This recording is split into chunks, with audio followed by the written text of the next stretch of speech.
आप सभी को मेरा नमस्कार। मैं जिज्ञासा स्वागत करती हूँ आपका आपके अपने चैनल A1 नौकरी पर।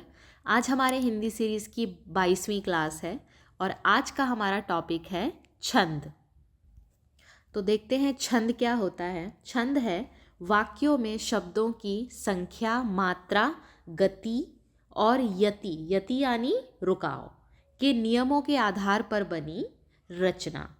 ठीक है, शब्दों की संख्या, मात्रा, गति और यति के नियमों के आधार पर बनी रचना, उसे हम छंद कहते हैं। छंदों से होता क्या है, काव्य को सुंदरता मिलती है, लय मिलता है और संगीतमयता मिलती है। ठीक है, इसलिए छंद काव्य के लिए ज़रूरी है। ये थी छंद की परिभाषा। अब देखते हैं छंद के अंग। हम किस किस बारे में अभी पढ़ेंगे। मात्रा एवं वर्ण, ठीक है, ये सब छंद के अंग हैं।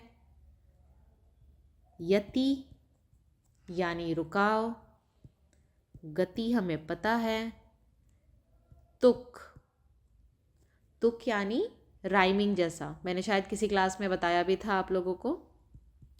गण, गण यानी 3 वर्णों का समूह, उसे हम छंद, इस टॉपिक में हम क्या कहेंगे, उसे गण, 3 वर्णों के समूह को हम गण कहेंगे। और गण 8 प्रकार के होते हैं, हम पढ़ेंगे आगे। और चरण, ठीक, चरण और पाद, ये सारे हैं छंद के अंग। अब एक एग्जाम्पल के ज़रिए मैं बताऊंगी कि इनमें से किसे चरण कहते हैं, किसे यति कहते हैं, है ना। बंद ऊ, बंदू गुरु, पद पदुम परागा, कॉमा, अल्प विराम, सुरुचि, सुबास, सरस अनुरागा, पूर्ण विराम। फिर अमीय, मुरीमय, चूरन, चारु, समन सकल, भव, रुज, परिवारु।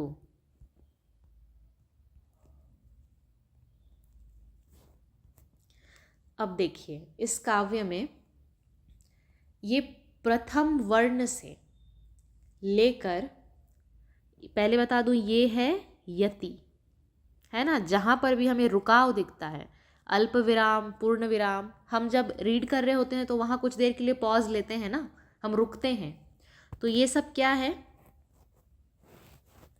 ये है यति। ठीक है, कलर चेंज करती हूँ, यति है। और वहीं प्रथम वर्ण से, ये चीज़ ध्यान रखना है ना, प्रथम वर्ण से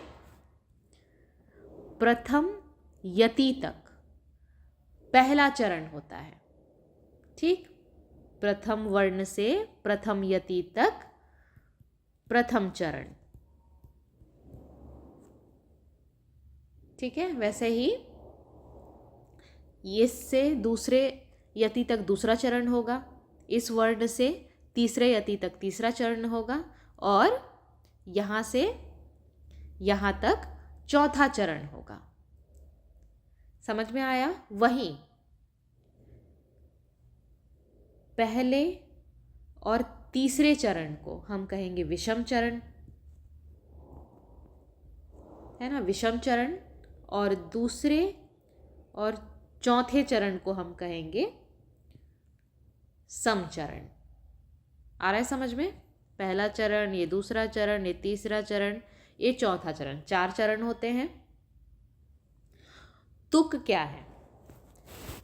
यहाँ पर देखिए, गा से खत्म हुआ पहला चरण, दूसरा चरण भी गा से खत्म हुआ। मैंने पहले बताया है तुक यानी राइम। एक समान वर्ण में जब अंत में एक जैसे वर्ण आएंगे वहाँ तुक होता है। इसमें भी गा आया, इसमें भी गा आया, तो यहाँ क्या है? तुक है। वैसे यहाँ पर रू आया, यहाँ भी रू आया, तो यहाँ भी क्या है? तुक है। एक छंद में, ये पूरा एक छंद है, एक छंद में 4 चरण होते हैं। एक छंद में 4 चरण होते हैं और उस छंद के चौथे चरण को ही हम जो है पाद कहते हैं। समझ में आया? प्रथम वर्ण से प्रथम यति तक, यति जहाँ रुकाव आएगा, प्रथम चरण, फिर दूसरा, तीसरा, चौथा चरण। एक छंद में 4 चरण होते हैं, 2 सम चरण और 2 विषम चरण। इतना क्लियर है? ये है तुक यानी राइमिंग, जहाँ पर एक समान वर्ण होंगे अंत में, और छंद के चौथे चरण को हम कहते हैं पाद। इतना समझने में कोई मुसीबत नहीं आनी चाहिए, ये बहुत आसान है। ठीक है, ये तो बात हो गई छंद की, किसे क्या कहते हैं हमने देख लिया। अब देखिए गण। गण मैंने बोला 3 वर्णों का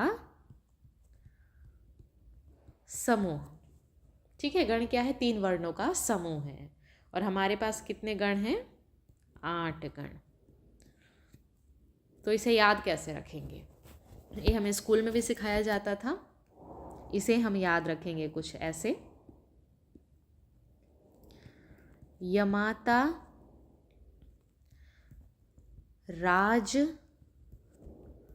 भान, सलगा। यमाता, राज, भान, सलगा। अब देखो, जिसमें मात्रा नहीं है उसे हम 1 गिनेंगे, और जिसमें मात्रा है उसे हम 2 गिनेंगे। ठीक है, 2, 1, 2, 1, 1, 1 और 2। बस इस सेंटेंस को याद कर लेना, यमाता, राजभान, सलगा। हमको सिर्फ यहाँ तक देखना है ना, इसके आगे नहीं देखना है, ये अलग से है। ये सिर्फ मात्रा बताने के लिए है। तो पहला गण य गण। य गण में 3 वर्ण तो हैं, लेकिन उनकी जो काउंटिंग है, उनके मात्रा की गिनती कैसे होगी, है ना? उन वर्णों की गिनती कैसे होगी? मात्रा की बोल रही हूँ मैं, वर्णों की गिनती कैसे होगी? पहला जो है, ये देखो, 3 हमने बोला 3 वर्णों का समूह है, तो 3 वर्णों को हम कैसे गिनते जाएंगे? 1, 2, 2, आगे से गिनते जाओ। 1, हाँ, जो हम लघु मात्रा को हमेशा ऐसे लिखते हैं, लेकिन गुरु मात्रा को हम हिंदी में एस की तरह लिखते हैं, है ना? तो 1, 2, 2, 2, 2 आया, तो 2, 2 को एस एस जैसे हम लिखेंगे, ये होता है गुरु मात्रा। ठीक है, फिर दूसरा म गण। अब म देखो, म 2 से शुरू हो रहा है और उसके आगे भी 2 बार 2 है, तो ऐसे। समझ में आया? जो जहाँ से शुरू हो रहा है। फिर आता है त गण। त किससे शुरू हो रहा है? देखो, 2 से शुरू हो रहा है और इसके आगे 2 और 1 है। हमको 3 वर्ण चाहिए ना, तो हम त गण की बात कर रहे हैं, तो हम त से शुरू करेंगे, 2, 1। ठीक, फिर है र गण। र के ऊपर है 2, उसके बाद है 1, फिर है 2। ये होती है मात्राओं की गिनती, ऐसे वर्णों की गिनती। फिर है ज गण। ज के ऊपर है 1 और उसके बाद है 2, 1। भ गण। भ के ऊपर क्या है? 2, है ना? उसके बाद एक एक, 3 वर्ण कहा गया है तो हम हमेशा उसके ऊपर का और आगे का 2 लेंगे, 3 3 हमें लेते जाना है गिनती।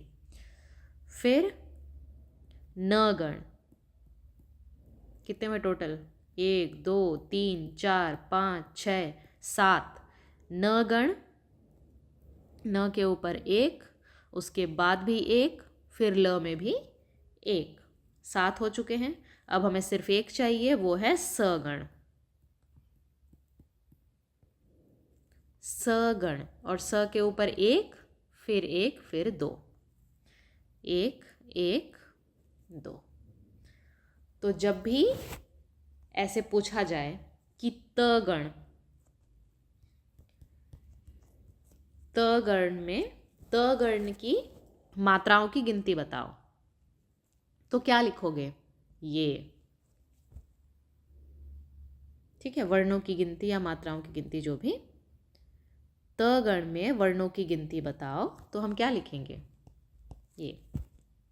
अब हम सिर्फ ऐसे याद करते तो कितना मुश्किल होता, य गण में 1 2 2, म गण में 2 2 2, त गण में 2 2 1। लेकिन इससे क्या है, कितना आसान हो गया। बस हमको ऊपर का और आगे का 2 लिखना है, ऊपर का 1 आगे का 2, ऊपर का 1 आगे का 2। यमाता राजभान सलगा। ठीक है, ये था गण।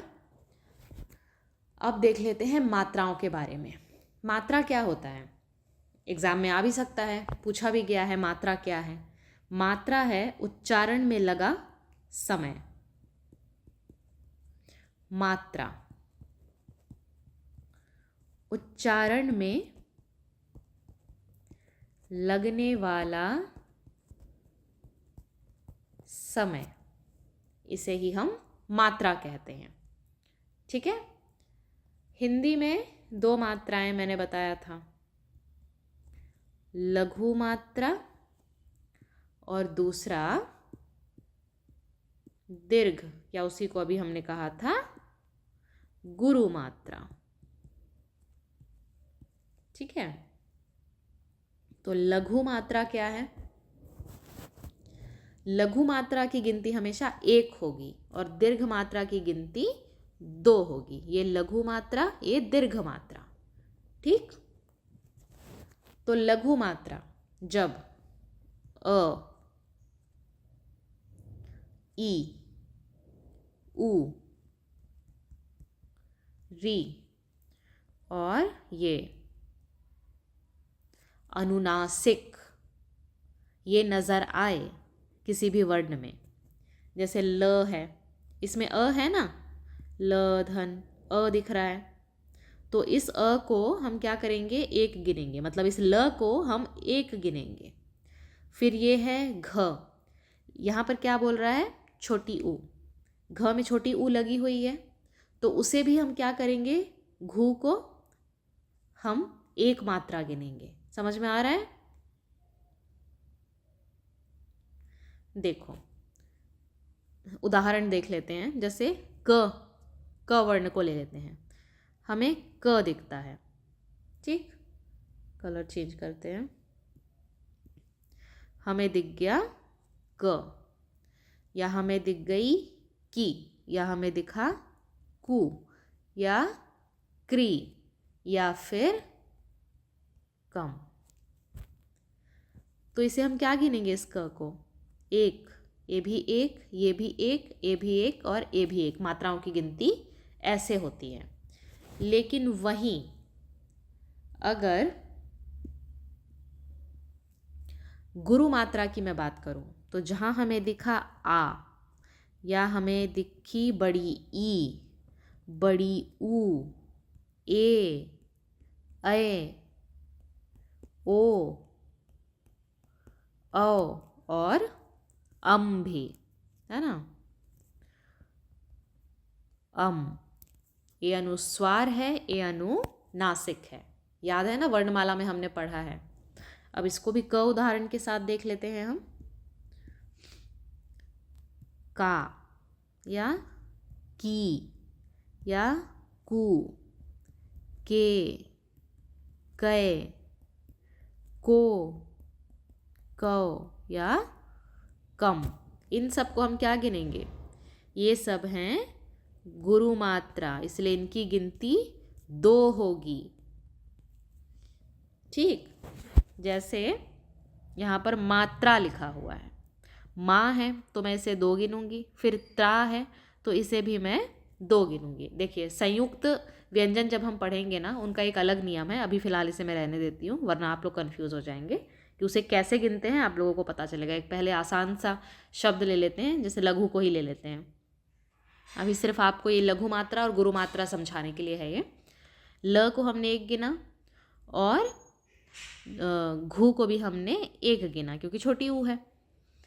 तो लघु जो शब्द है ये कितने वर्णों से बना है? 1 और 1 2 वर्णों से बना हुआ है। ठीक है, एक और देख लेते हैं। जैसे अब ये शब्द देख लो, लगने, ल 1, ग 1 और ने है ना इधर 2, तो लगने कितने शब्दों से बना हुआ है?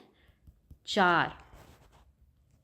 तो समझ में आया, लघु मात्रा और गुरु मात्रा ऐसे गिना जाता है। तो लगने जो शब्द है इसमें है ये 4 वर्णों से मिलके बना हुआ है। ठीक है, आगे बढ़ते हैं। अब देखते हैं छंद के प्रकार। छंद के 3 प्रकार होते हैं, मात्रिक छंद, वर्णिक छंद और मुक्त छंद, जिसमें हमको पढ़ना है मात्रिक छंद। ठीक है, हमें मात्रिक छंद पढ़ना है क्योंकि एग्जाम में अक्सर क्या हमेशा यही आया है। हमें वर्णने, बस हमने जान लिया छंद के 3 प्रकार हैं। अब हम देखेंगे मात्रिक छंद क्या होता है। और मात्रिक छंद को पढ़ने के भी पहले, ठीक नहीं, पहले तो बता देती हूँ मात्रिक छंद क्या होता है। ठीक है, मात्रिक छंद, मात्रिक छंद होता है मात्रा की गणना के आधार पर की गई पद की रचना। किसके आधार पर? मात्राओं की गणना के आधार पर पद रचना। ठीक, ये होता है मात्रिक छंद। मतलब हम इसमें जो भी छंद दिया होगा उसकी मात्राओं को हम गिनेंगे, लेकिन गिनना भी तो आना चाहिए, तब तो पहचानेंगे कि कौन सा छंद है। ठीक, मात्रिक छंद के भी 3 भेद होते हैं। कौन कौन से? सममात्रिक, देखो सुनते जाओ। सममात्रिक का क्या मतलब होता है? सम, सेम। सममात्रिक मतलब उस छंद में हर चरण में सेम नंबर ऑफ मात्राएं होंगी, मतलब सेम मात्राएं होंगी। अगर पहले चरण में 16 मात्रा है तो दूसरे चरण में भी 16 मात्रा होगी, तीसरे चरण में भी 16 मात्रा होगी और चौथे चरण में भी 16 मात्राएं होंगी। ये होता है सममात्रिक छंद। ठीक है, फिर दूसरा अर्धमात्रिक। अरे यार मिटता किधर से है? अर्धमात्रिक या अर्धसममात्रिक।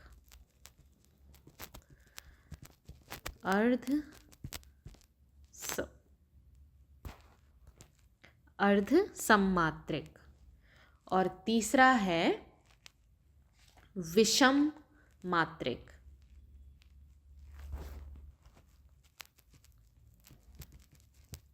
विषम मात्रिक। ठीक है, अब देखो कि सममात्रिक तो हमने जान लिया कि चारों चरण में उतने ही नंबर की मात्राएं होंगी। अर्धसममात्रिक में क्या होगा? सममात्रिक में सारे चरण एक जैसे थे। अर्धसम मतलब उसमें ये 4 चरण, उनमें ये जो इन्हें हमने क्या बोला था? विषम। जो विषम चरण हैं उनमें समझ लो 12 मात्राएं हैं। ठीक है, इसमें भी 12 मात्रा, इसमें भी 12 मात्रा, और समचरणों में भी 12 मात्रा, समझ लो 13 मात्रा। अगर पहले में 12 मात्रा है तो तीसरे में भी 12 मात्रा रहेगा। अगर दूसरे में 13 मात्रा है तो चौथे चरण में भी 13 मात्रा। ठीक है, दो दो सेम सेम हो रहे हैं, अर्ध सम, आधा आधा, आधा आधा समान मात्रा, है ना। ये बड़ा कचरा हो गया, अच्छे से समझा देती हूँ। 4 चरण, 12 12, अर्ध सम दिख रहा है, 13 13। ठीक है, इतना आसान ये है अर्ध सम मात्रिक। और वहीं विषम मात्रिक क्या होता है? विषम मात्रिक छंद में जिस छंद में 4 से अधिक, है ना, समझ लो कि 6 चरणों, 5 6, और ये चरण जो हैं समान ना हो, जैसे इसमें 16 16 16, 12 12, 13 13, लेकिन विषम मात्रिक में ऐसा नहीं होगा। ठीक है, समान मात्राएं चरणों में नहीं होंगी, उसे हम कहते हैं विषम मात्रिक छंद। ये मैंने बता दिया छंद, तीनों छंद में क्या अंतर है। अब हम मात्राओं को गिनना सीखेंगे।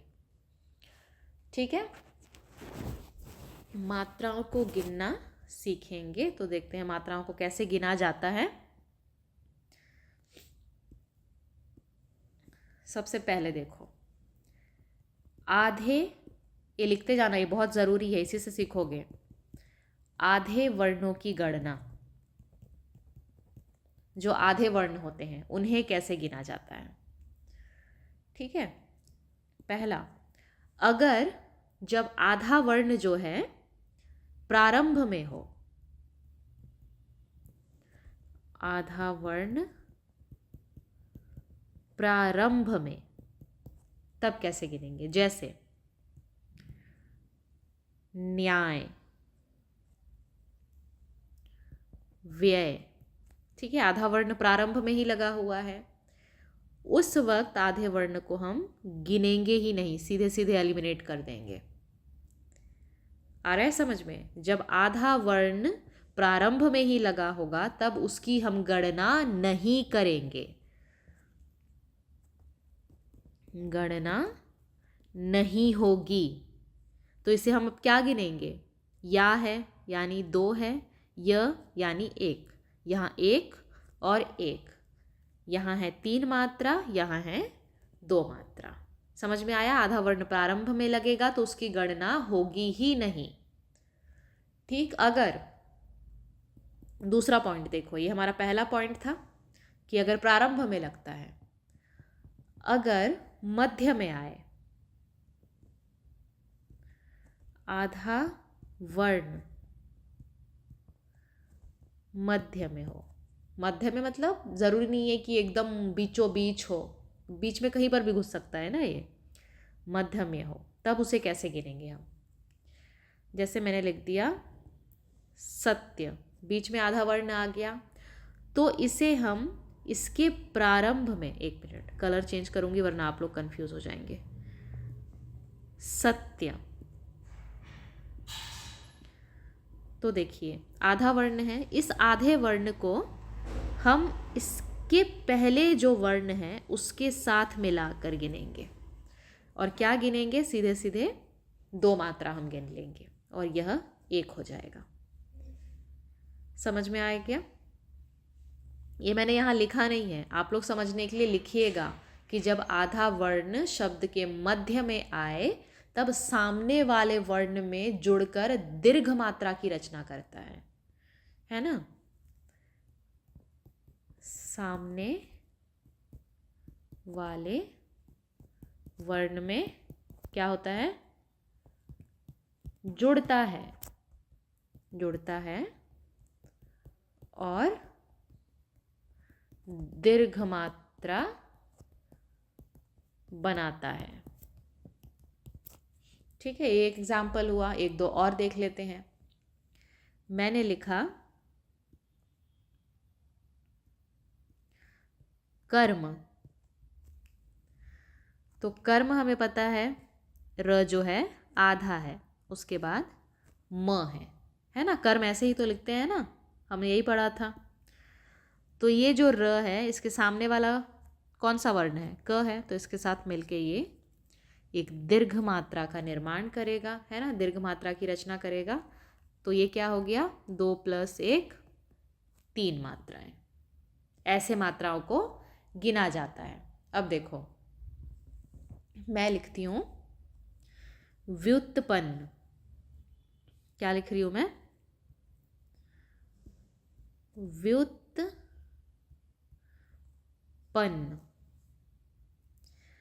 यहाँ पर पहले तो आधा वर्ण प्रारंभ में आया है, तो हम क्या करेंगे, इसको सीधे सीधे एलिमिनेट कर देंगे, इसे हम गिनेंगे ही नहीं। उसके बाद है त, तो उस त को हम इस यू के साथ मिलाकर 2 मात्रा गिन लेंगे, है ना। जो बीच में आ रहा है उसे हम उसके सामने वाले वर्ण में मिलाएंगे। यहाँ पर न है, ये भी आधा है, इसे हम कहाँ मिलाएंगे, इसे हम मिलाएंगे प में, और इसे भी हम 2 गिनेंगे, और न को हम 1 गिन लिए। तो व्युत्पन्न में कितनी मात्राएं हैं, 5। समझ में आया।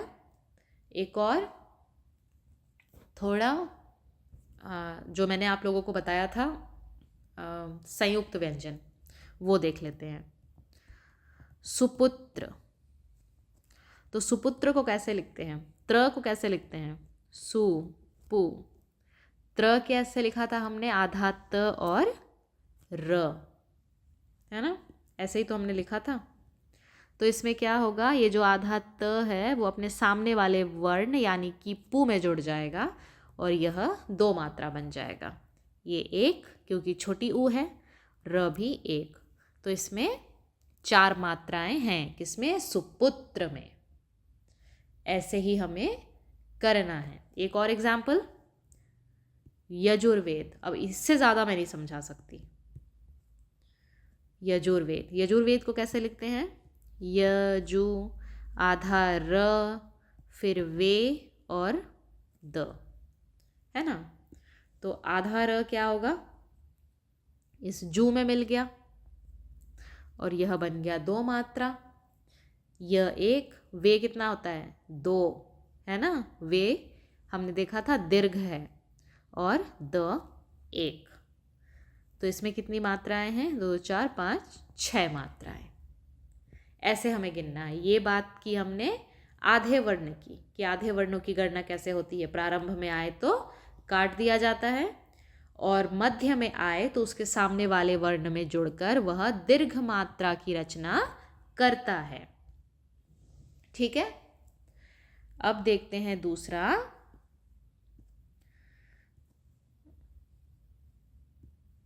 संयुक्त व्यंजनों की गणना। ठीक है, संयुक्त व्यंजनों की गणना। अभी हमने आधे वर्णों की गणना देखी थी, अब संयुक्त व्यंजनों की गणना हम देखेंगे। क्ष कैसे लिखते हैं हम, क धन श। त्र आधा त धन र, ऐसे किया था ना हमने। वर्णमाला में ये सब हमने पढ़ा है ना, इसलिए सबको याद रखना है। वर्णमाला बहुत ही इंपॉर्टेंट चैप्टर है। जो आपके प्रीलिम्स में टॉपिक है ना, स्वर व्यंजन, वो वही है। श्र आधा श और र, यही होता है। अब देखो, यदि ये प्रारंभ में जुड़ रहा है, ठीक, पहला पॉइंट प्रारंभ में, तो क्या होगा, क्षमा।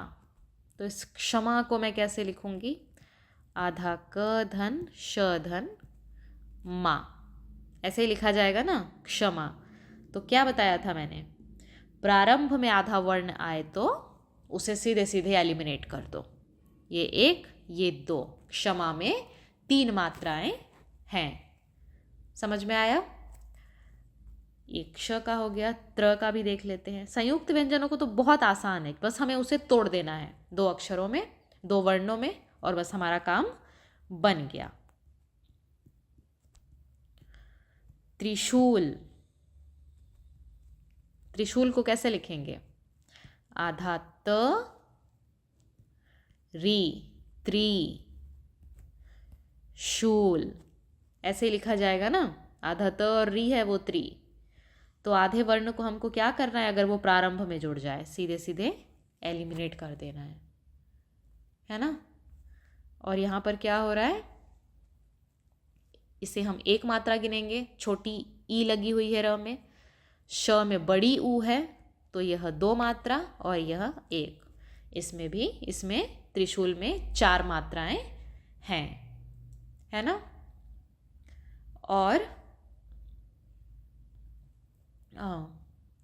एक और देख लेते हैं, क्या देखें, क्षत्रिय। अब क्षत्रिय का देखो, आधा क है ना, श क्ष हो गया, आधा त री और य, क्षत्रिय ऐसे लिखा जाता है अगर मैं इसे तोड़ रही हूं तो प्रारंभ में क्या है, आधा वर्ण है, तो उसे हमने सीधे सीधे एलिमिनेट कर दिया। फिर ये देखो मध्य में भी आधा वर्ण है, तो मध्य में आधा वर्ण है तो उसे हमें सामने वाले वर्ण के साथ जोड़ के दीर्घ मात्रा की रचना करूंगी। फिर री 1, क्योंकि छोटी ई है, और यह 1, तो क्षत्रिय में कितनी मात्राएं हैं, 4। आया समझ में। बस यही करना है, जो भी शब्द दे आपको दिख रहा है कि संयुक्त व्यंजन है, आपको उसे तोड़ देना है। ठीक, ये था हमारा दूसरा पॉइंट, संयुक्त व्यंजनों की गणना। अब देखते हैं पंचमाक्षरों की गणना। ठीक है, तीसरा पॉइंट है हमारा पंचमाक्षरों की गणना। देखो, मात्रा गिनना आना बहुत ज़रूरी है।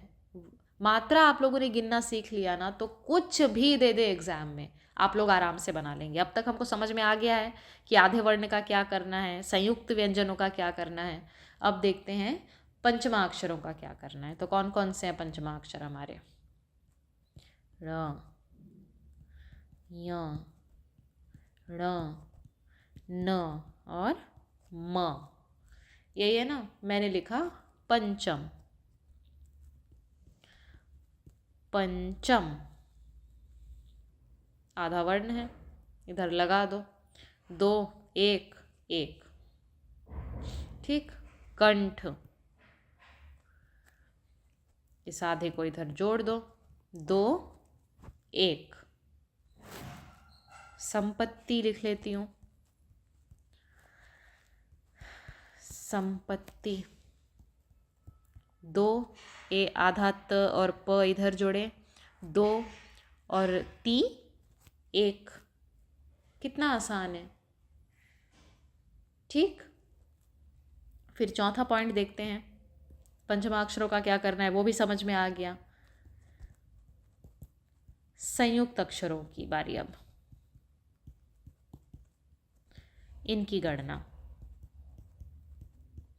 ठीक, इनकी गणना कैसे होती है, जैसे लिखा जाए क्र, हम क्र को कैसे लिखते हैं, आधा क और र, यही होता है ना। इसमें क आधा है और र पूरा है, याद रखना। मैं लिखती हूँ द्व, तो इसमें द आधा है और व पूरा है ना। द्य हम ऐसे लिखते हैं ना, द्य, अरे यार, द्य, इसमें क्या, द आधा है और य पूरा है। प्र, प आधा, र पूरा, ऐसे लिखा जाता है ना। तो अब इनका क्या करना है, संयुक्त अक्षरों का क्या करना है। मैंने लिखा आह्वान, इसको आह्वान ही पढ़ते हो ना, कि कुछ लोग आह्वान पढ़ते हो, नहीं होता भाई, आह्वान होता है। आ है, आधा ह है, फिर पूरा वा है और न है। तो इस आधे अक्षर का हमको क्या करना है, इधर जोड़ देना है ना, इधर जोड़ देना है और हम इसे 2 गिनेंगे। इसे भी हम 2 गिनते है ना, ये सिंगल होता, ह नहीं होता तो उसे भी हम 2 गिनते। और आधा हमने मिला लिया है तो उसको 3 मत कर देना है, ऐसा कुछ नहीं होता है। या तो मात्रा की गिनती 1 होगी या तो 2 होगी, उससे ज़्यादा या उसके बीच का कुछ नहीं होता है ना। तो ये हमने इसे गिन लिया 2। वाह है, इसे भी हम गिनेंगे 2 और इसे हम गिनेंगे 1। समझ में आया? इसमें आह्वान में कितनी मात्राएं हैं? 5 मात्राएं। बस इतना ही था, मात्राओं को कैसे गिनना है। ठीक है, मात्राओं को ऐसे गिना जाता है। सबसे ज़्यादा तो इसी में ही हमने जोर लगाना था कि आधा वर्ण सामने आए तो उसे एलिमिनेट कर दो, काट दो सीधा, उसकी कोई ज़रूरत ही नहीं है। आधा वर्ण मध्य में आए तो सामने वाले वर्ण के साथ जोड़ के दीर्घ मात्रा बना दो। ठीक है, बस उस चीज़ को आप लोग अच्छे से याद रखिए। अब देखते हैं हमारे मात्रिक छंद का पहला प्रकार, जो कि है सममात्रिक छंद। मैंने आप लोगों को समझाया था सममात्रिक छंद क्या होता है, जहां चारों चरण समान हो। ठीक है, अब हम इसे एग्जाम्पल के ज़रिए समझेंगे और इससे बेहतर एग्जाम्पल नहीं हो सकता है ना। मैंने लिखा हमारे पास, सॉरी, कौन कौन से कलर हैं देख लेते हैं। चलो इससे लिखते हैं, जय हनुमान ज्ञान गुण सागर। जय हनुमान ज्ञान गुण सागर। जय कपीस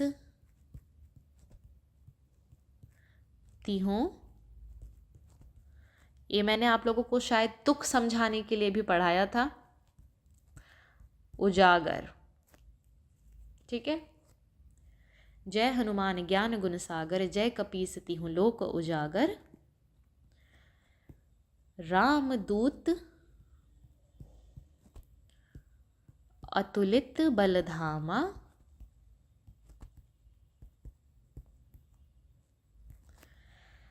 अंजनी पुत्र, छंद में 4 चरण होते हैं ना। अंजनी पुत्र पवन सुत नामा। ठीक है, एक सममात्रिक छंद है। ये हमें प्रूव करना है, एग्जाम में आएगा कि ये जो निम्नलिखित छंद है इसमें कौन सा छंद है। ठीक है, निम्नलिखित काव्य में या जो भी है इसमें कौन सा छंद है। तो हम कैसे पहचानेंगे कौन सा छंद है ना, सममात्रिक है कि अर्ध सममात्रिक है कि विषम मात्रिक है। ठीक, तो हमको कैसे पहचानना है? गिनती करके, हमें मात्राओं को गिनना है। देखो ये क्या है, 1 है, ये भी 1 है, ये भी 1 है, ये भी 1 है। माँ, ये 2 हो गया, ये भी 1 है। ज्ञान, अब इसको कैसे करेंगे? ज्ञान को हम कैसे लिखते हैं? आधा ज धन या न, तो आधा ज जो है पूरी तरह से एलिमिनेट हो जाएगा, बचता ये है 2 और 1। ठीक है, तो इसे हम कैसे गिनेंगे? 2 1। ठीक है, तो ज्ञान में 3 मात्राएं हैं। गुण, छोटी ऊ, इसलिए 1, न 1, सा 2, ग 1, र 1। कितना हुआ टोटल? 1 2 3 4 5 6 7 8 9 10 11 12 13 14 15 और 16। तो इस चरण में कितनी मात्राएं हैं? 16। तो अगर ये सममात्रिक छंद है तो बाकी चरणों में भी कितनी मात्राएं होनी चाहिए? 16। तो देखते हैं, 1 1 1 2 1 है ना, बड़ी ई की मात्रा लगी है इसलिए 2, इसमें छोटी ई लगी है इसलिए 1 हूँ। इसको क्या गिनेंगे बताओ, 2 गिनेंगे या 1 गिनेंगे? क्योंकि छोटी ऊ है और ये अनुनासिक लगा हुआ है, 2 मात्राएं लगी हुई हैं, तो उसे हम 1 गिनेंगे या 2 गिनेंगे? इसे भी हम, इसको तो अंडरलाइन करके रखना है ना, 1 ही गिनेंगे, क्योंकि अनुनासिक को भी हम 1 गिनते हैं और छोटी ऊ को भी हम 1 गिनते हैं। तो 1 1 मिला के 2 मत कर देना, वो 1 ही होगा, उसको अंडरलाइन कर लेना। ये बहुत अच्छा उदाहरण था आप लोगों के लिए, ठीक है, एक नई चीज़ हमने सीखी। ये 2, ये 1 1 2 1 1, ऐसे ही ना। तो इसमें भी कितना हुआ, गिनो, 1 2 3 4 5 6 7 8 9 10 11 12 13 14 15 16, इसमें भी 16 मात्राएं हैं। 2 3 4 5 6 7 8 9 10 11 12 13 14 15 16, इसमें भी 16 मात्राएं। अब देखो अम है, इसको हम 2 गिनेंगे, है ना। अगर अनुस्वार है, अनुनासिक होता तो 1 गिनते। ये अनुस्वार जिसे हम 2 गिनते हैं, अनुनासिक जिसे हम 1 गिनते हैं, ठीक है। ये अभी हमने रूल्स में पढ़ा। 1 मतलब 2 3 4 5 त्र, इसको क्या करेंगे, तो ये दोनों मिलके 2 हो गए और ये 1, तो हमको इसको कैसे गिनना है, 3, ये हो जाएगा 2 और 1, ठीक है। 1 1 1 1, ये भी 1 2 और 2 हो गए, 2 3 4 5 6 7 8 9 10 11 12 13 14 15 16, तो इसमें भी 16 मात्राएं। हमने 4 चरण देखे छंद के, जिसमें हर चरण में जो है 16 मात्राएं हैं, इसलिए यह क्या है, सममात्रिक छंद, ठीक है। समझ में आया, सममात्रिक छंद है। इतना आसान है ये, है ना, बस मात्राओं को गिनना आना चाहिए। अब ये चीज़ याद कर लेना, 16 16 16, ठीक है। सममात्रिक छंद के प्रकार, चौपाई, ये जो अभी हमने जो छंद देखा ये चौपाई है। चौपाई के हर चरण में 16 मात्राएं होंगी, ये आप लोग रट लो। अहीर, अहीर के हर चरण में 11 मात्राएं होंगी। तोमर, तोमर के हर चरण में 12 मात्राएं होंगी। अब ये मत सोचना बाप रे कितने सारे हैं, अब सोचो जो उस वक्त लिखते थे, अभी तो हम कुछ भी लिख देते हैं ना, आजकल के गाने भी आप लोग सुन रहे होंगे, कुछ भी लिखा जाता है। तो पहले कितने रूल्स रेगुलेशंस थे लिखने के भी, ऐसे ही कोई कवि नहीं बन जाता था, है ना, ऐसे ही कोई साहित्यकार नहीं बन जाता था। उनको चौपाई, अहीर, तोमर, सोचो कैसे वो लोग वर्ड्स ढूंढते थे कि हर चरण में एक मात्रा कंप्लीट हो रही है, 16, पूरे सटीक जो है अर्थ भी निकल रहा है और मात्राएं भी सेम टू सेम है हर चरण में, है ना। हनुमान चालीसा पूरा उठा के देख लो, चौपाई जितने भी चौपाई है सब में हर चरण में 16 मात्राएं मिलेंगी। तो सोचो कितने ब्रिलियंट थे वो लोग। तो इतना तो तुम लोग याद कर ही सकते हो, कोई तुमसे चौपाई लिखने को नहीं बोल रहा, पर चौपाई में 16 मात्राएं होती हैं ये तो याद कर सकते हो, है ना। बस यही सोच के याद करना। मानव, 14 मात्राएं हर चरण में, ठीक। अरिल, 16 मात्राएं हर चरण में। फिर राधिका, चलो अरिल को मत लिखो, चौपाई ही याद रखो वरना फिर कंफ्यूज हो जाओगे। राधिका हर चरण में 22 मात्राएं, राधिका है तो गीतिका, गीतिका 26 मात्राएं। सार हर चरण में 28 मात्राएं, ठीक। और क्या बताऊं, तांटक हर चरण में 30 मात्राएं, इतना याद रखिए, ठीक है। ये हो गए सममात्रिक छंद है हमारे, चौपाई, अहिर, तोमर, मानव, राधिका, गीतिका, सार। उसके बाद ये हमने देख लिया। अब दूसरा, ये था हमारा सममात्रिक छंद। दूसरा क्या है? अर्ध सममात्रिक छंद। अर्ध सममात्रिक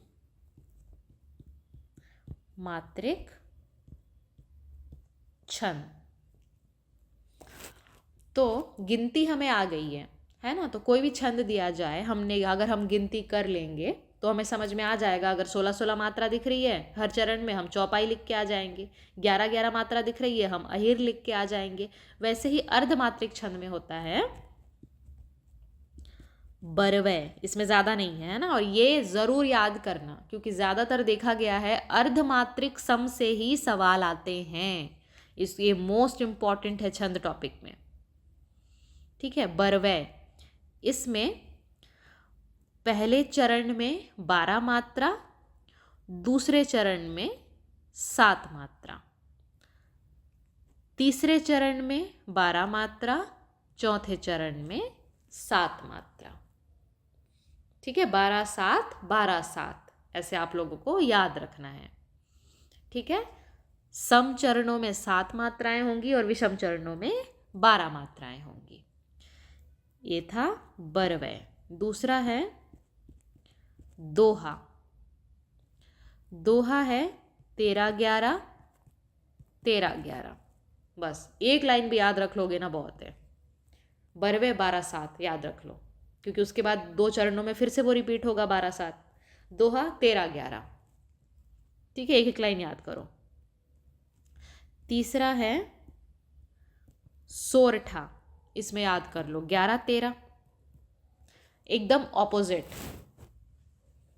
ठीक है, दोहा का ऑपोजिट सोरठा, 13-11 और इसमें 11-13। फिर देखते हैं ये चौथा, उल्लाला। उल्लाला में क्या होगा? 15-13, 15-13। ठीक।